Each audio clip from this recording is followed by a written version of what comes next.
আসসালামু আলাইকুম। নতুন পর্বে আপনাদেরকে আবারও স্বাগতম। আজকে আপনাদের যে ধানটা দেখাবো এটা এক্সেপশনাল। চলনবিল এলাকায় সাধারণত যে ধানটা চাষ হয় 29 ধান এবং কিছু মোটা জাতের ধান, কিন্তু আজকে এক জাদুকরী ধান দেখাবো যে ধানটা চিকন, একদমই চিকন। আপনারা ধান দেখে বুঝতে পারতেছেন 29 ধানের চাউল যত মোটা, এই ধান মিলেও কিন্তু ততটা মোটা না। মানে এই ধানটা বিসম্ভব চিকন ধান। আপনারা হয়তো এই ধানটা সম্পর্কে আগে জানেন কি না জানি না, তবে এই ধানটার জাত সম্পর্কে বিস্তারিত জানতে চাইলে আমাদের সাথেই থাকুন। এই ধানটার একটু হাইট দেখায়, এটা সর্বোচ্চ 1.5 হাত লম্বা হয়েছে। এই ধানটা কিন্তু বেশি একটা লম্বা হয় নাই। আর এই ধানটা আগাম পাকে, আপনারা পাশে দেখতেছেন এই পাশে একটা বিখ্যাত ধান আছে এবং এ পাশেও একটা ধান আছে। এ পাশেরটা মনে হয় 29 ধান। 29-এর থেকে এটা কিন্তু অনেক আগে।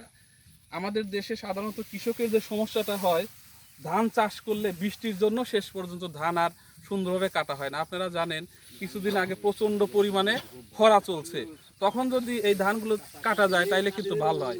এবং যত বর্ষা মৌসুম আগায় আসতেছে আমাদের কিন্তু বৃষ্টি হওয়ার সম্ভাবনা তত বাড়তেছে।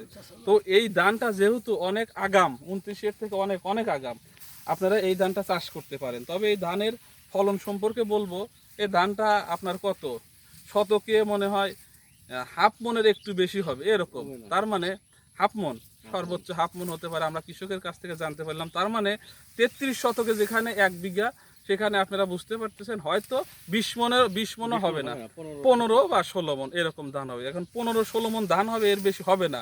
তারপরেও আপনাদের যদি এই ধানটা সম্পর্কে আমরা বিশেষ ইন্টারেস্ট দেখি, কৃষক ভাই যখন এই ধানটা কাটবে আমরা আপনাদের জানানোর চেষ্টা করব কয় মন হয়েছে এই ধানটা কাটার পর। আপনারা এই ধানটা চাষ করতে পারেন। আমাদের এলাকায় এবার ভালোই চাষ হয়েছে, নতুন হলেও এটা চাষ হয়েছে।